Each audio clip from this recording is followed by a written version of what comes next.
Hello, good morning, happy Saturday to everyone in the Big Easy. I hope you and your family are doing very, very well today, this foggy Saturday morning, December 9th, 2023. Oh, ladies and gentlemen, I love this song. Oh, beautiful, beautiful song. Yes, welcome to the Nate Podcast. We thank y'all so much for listening with us and joining us. Looks like the sun is coming out in New Orleans. That is very good. Oh my goodness, this music. I am going to have to behave, y'all. Let me behave. Thank y'all so much for listening to our podcast. We ask if you're listening, please subscribe to the channel, hit the notification bell. We talk about a wide range of topics in our podcast: politics, football, religion, school system, future of America, you name it, everything. So we thank you very much for spending this half hour with us this Saturday morning.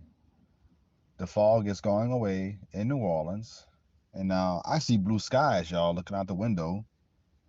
So looks like it's gonna be a pretty decent day. But let's jump into our topic of this morning.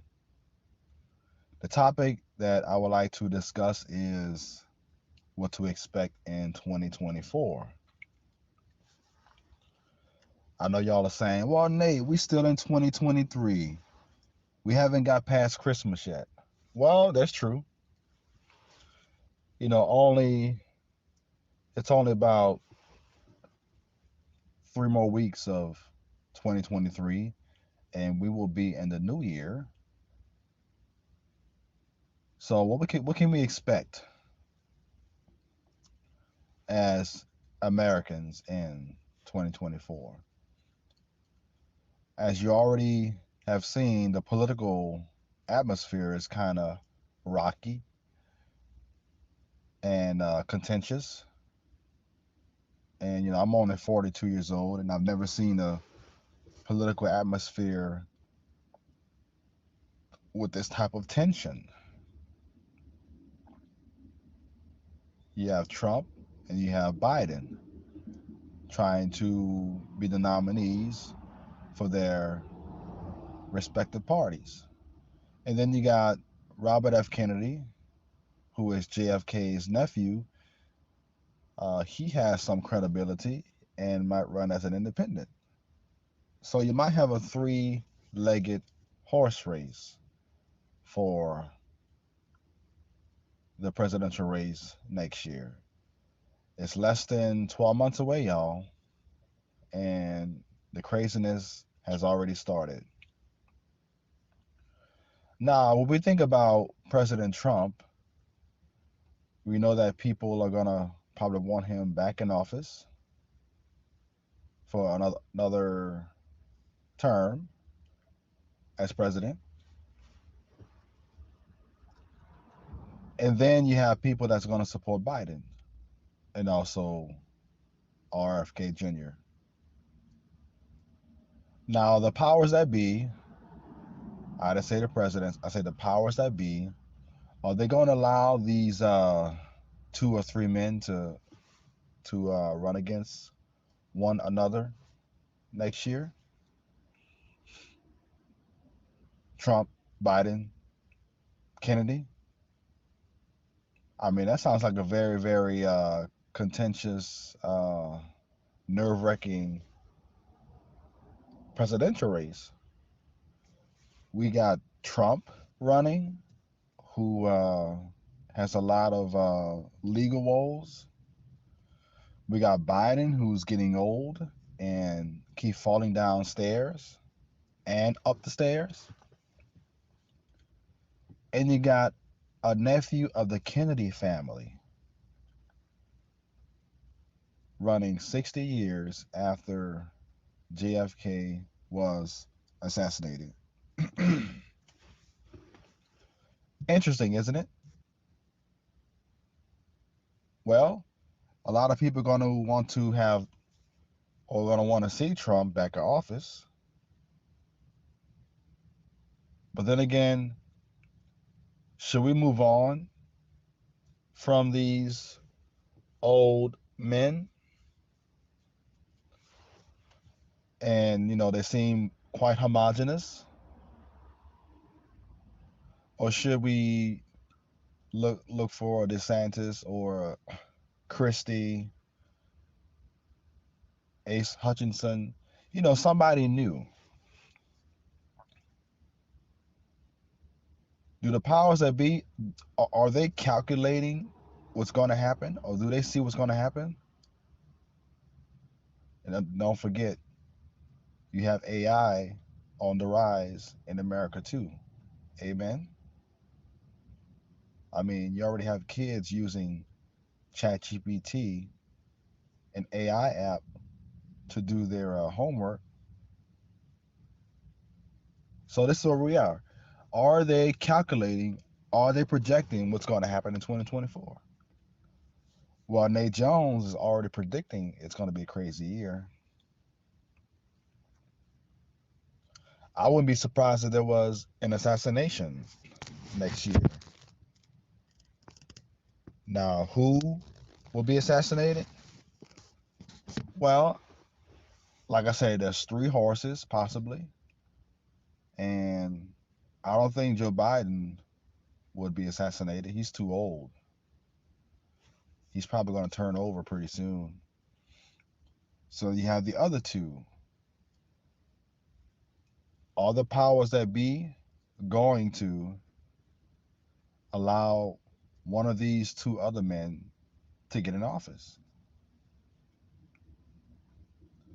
Trump with all his trouble, and Kennedy with his family and their family's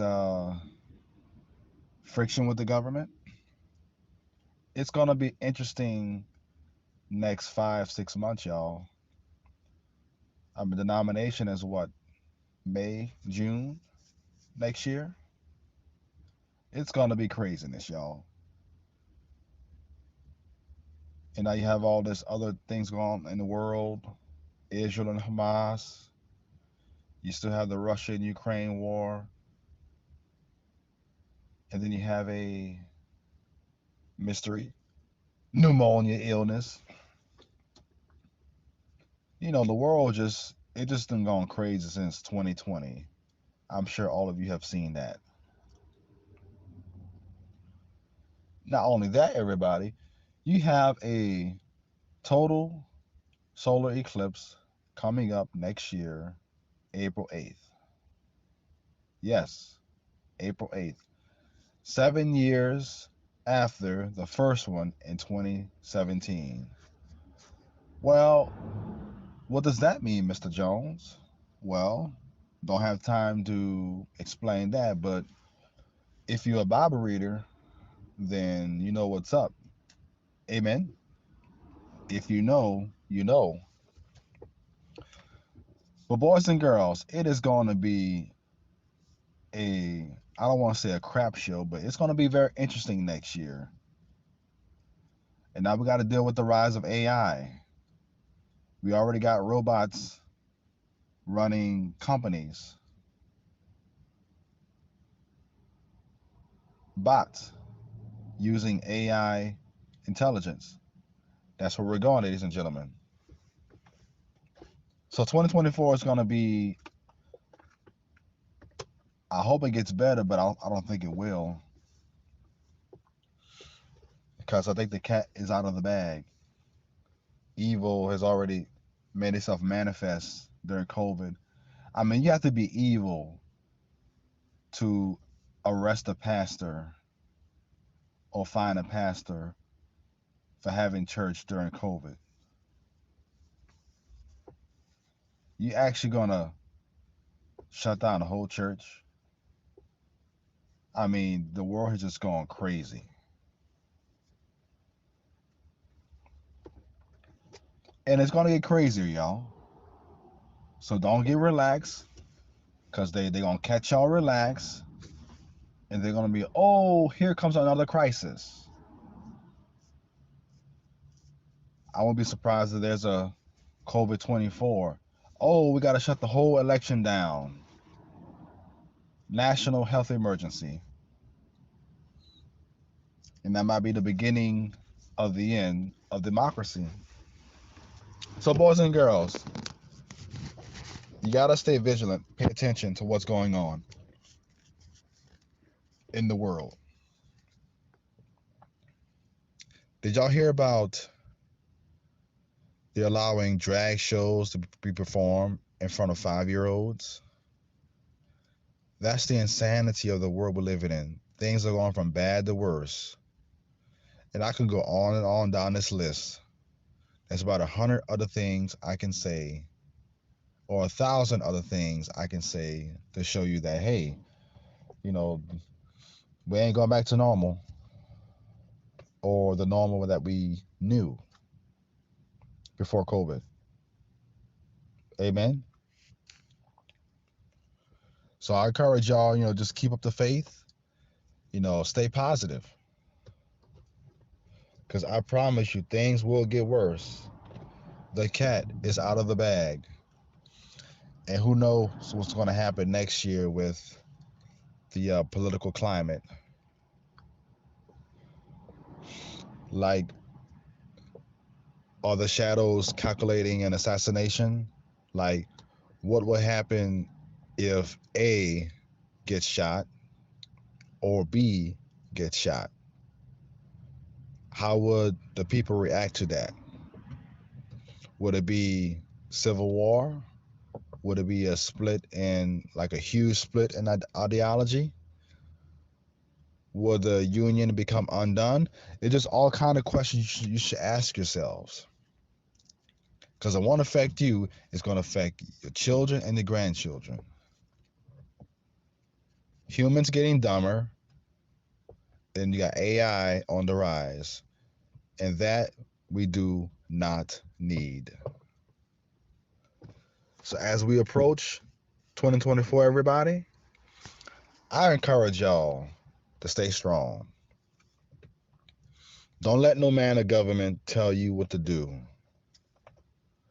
You pay your damn taxes in this country. End of quote. And that's my quote. I mean, you're not going to tax me and F me in the arse with no Vaseline oil. That's not happening. And I refuse to let that happen in New Orleans. So that's why I'm standing up before all the craziness comes up, everybody. Because some of y'all are going to fall into the fear again. False expectation appearing real. Oh, I got to get a jab or I'm going to lose my job. Come on, y'all. Just stand up. If you stand up to evil, evil will flee. Remember what Jesus said? He said, go away, Satan. And that was a wrap. So let's stay courageous. And now we're going to pause for a few seconds to give a brief local advertisement right here in the Crescent City. Bella Delish LLC is owned and operated by myself, Francitta Clemens. We offer private chef, catering services, and lunch throughout the week in the greater New Orleans area. Hey there, New Orleans. Do you need delicious lunch throughout the week? Looking for a reliable caterer? Look no further. Francita Clemens is the perfect person for you for all your catering services and weekly lunches. Baked chicken, fried chicken, smothered chicken, yakameen, gumbo, you name it. Francita can cook it all. Pick up the phone today and get your order placed and also your professional catering services. All right, welcome back, everyone. Thank y'all for staying with us. We try to support local business in New Orleans. And as our podcast grows, we will continue to advertise local business and also big businesses along the way in our journey. But thank y'all for supporting us. We appreciate it very much. And please subscribe. It'll help out our channel very, very much. We just concluded our discussion about 2024 and what to expect, ladies and gentlemen. And I started off with the political arena because we're going into a political year, 2024. And some people think it might be a biblical year. Well, that is yet to be determined. I mean, I know 100% sure it is going to be a political year, but we'll just have to wait and see about the biblical implications. Amen. Nonetheless, we encourage all of y'all to be strong, stay fortified, stay prayed up, and just stay positive. Being positive goes a long, long way. And in New Orleans, we lost a little bit of that, and we hope to get it back. Now we're going to talk about our young people in America. We'll put off the politics for now and talk about the kids. And of course, I do some work in the school systems locally here in New Orleans. Uh, love my kids, and my kids love me. I'm just a sub teacher with a English degree, trying to do what I can.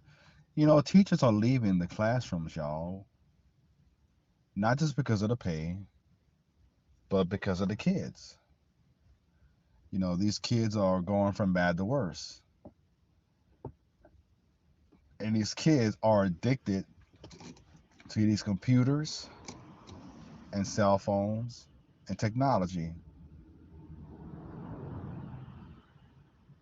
They always ask the teachers, well, can we get on the computer now? Even though they might be finishing a test on paper, right? Or an essay on paper. Mr. Jones, can we get on the computer now? Well, hey, but this is what we're dealing with, everybody. Our children are becoming regrettably dependent on technology,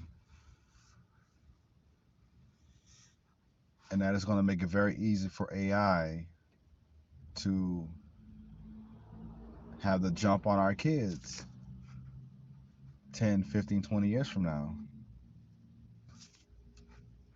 A lot of reality can be shaped by computer imaging and technology and CGI and AI and all that.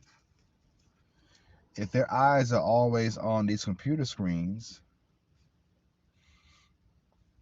you know, over time they might lose a sense of reality. And that is what I'm concerned about. And I see a lot of special ed kids, they just can't put the laptop down. They can't put the iPad down. And of course, I can't say any names. Wonderful students, but I can't say their names. But they're just addicted to it. Too addicted.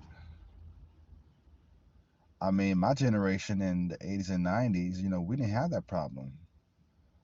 I mean, we was excited that Nintendo was coming out, Super Nintendo. And late 90s we had Nintendo 64. But we didn't have no personal phones. There was no iPhones back then. So, we went outside, we enjoyed nature, we went to City Park, we went to the lake. We did things outside. Can you imagine a child sitting in a lazy boy and having a screen just right in its face, his face or her face, and they're just keeping their eyes constantly on the screen? All that without smelling the roses. Parents, are you actually paying attention to what's going on? I hope you are. Now, some parents do a great job of being balanced with technology. Kudos and shout out to all those parents. But a lot of your parents, you just y'all are not dominating your domiciles. If you're the parent, you should dominate. You should legislate. There is no democracy in your household, so you got to be able to manage your kids' time with technology. iPhones, TikTok, Facebook, Instagram, all this stuff, because they're becoming mentally unraveled. Trust me, I see it every day. Thank goodness there's enough light inside of Mr. Jones to inspire these people. Even in 2023, when teachers are leaving the classroom, thank goodness there's a whole lot of light inside of me because I can encourage these kids to be balanced. These parents are doing zero, and a lot of these kids qualify to be in special ed, but the schools don't put them in special ed. This is where we are, America, going forward. And this could become a political issue going forward. We talked about politics earlier in this podcast. Now we're talking about the kids, but there may come a um, what do they call it? A reckoning between the two. Hopefully, parents will wake up, rally behind a genuine political leader, and make some changes and say, hey, we got to change the education system. We got to change instruction. Maybe change the class formatting.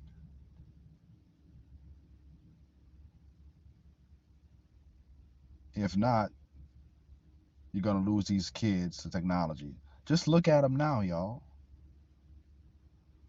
Always on adults, too. We becoming too attached to iPhones as well, right? I mean, some of us have to use iPhones for jobs. Some people do FedEx delivery, DoorDash, Uber, whatever. Amazon, the Amazon app, all those Amazon Prime drivers. You know what I'm saying? So technology is useful. It makes life a little easier, saves time. But how much time are we gonna allow technology to infect us as humans? Parents, when is enough going to be enough? If you are a teacher listening to this, and of course, I'm not a real teacher, but I have an English degree, so that puts me on the level of a teacher. But just hear my words, all you fellow educators. We got to set our kids straight. And I know teachers, it all starts at home, and there's only so much you can do. But one thing that worked in my generation is when we got in trouble in school, the teacher gave us 30 sheets of paper and a pen.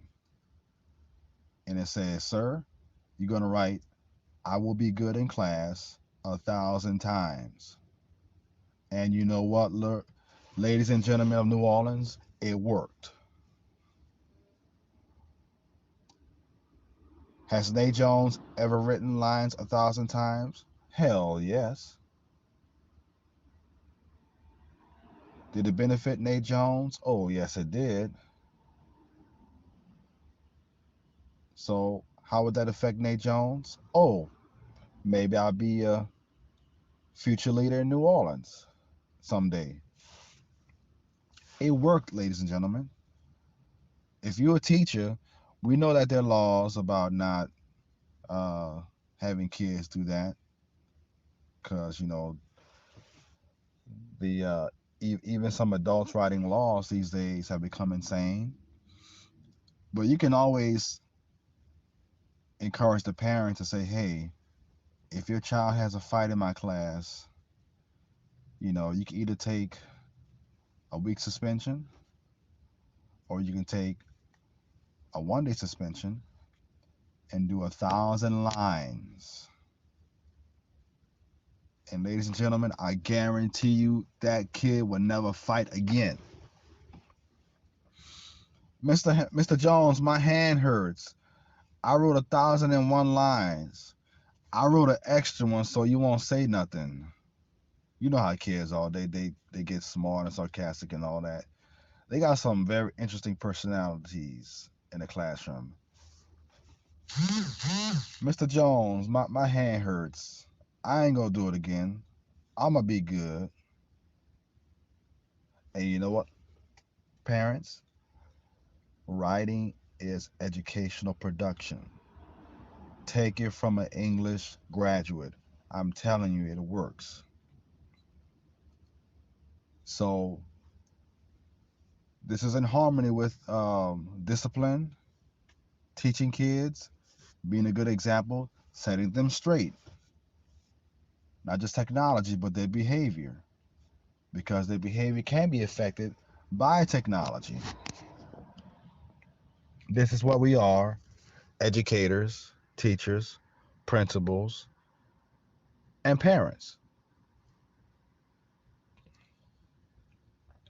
Are we going to just sit there and allow this to happen?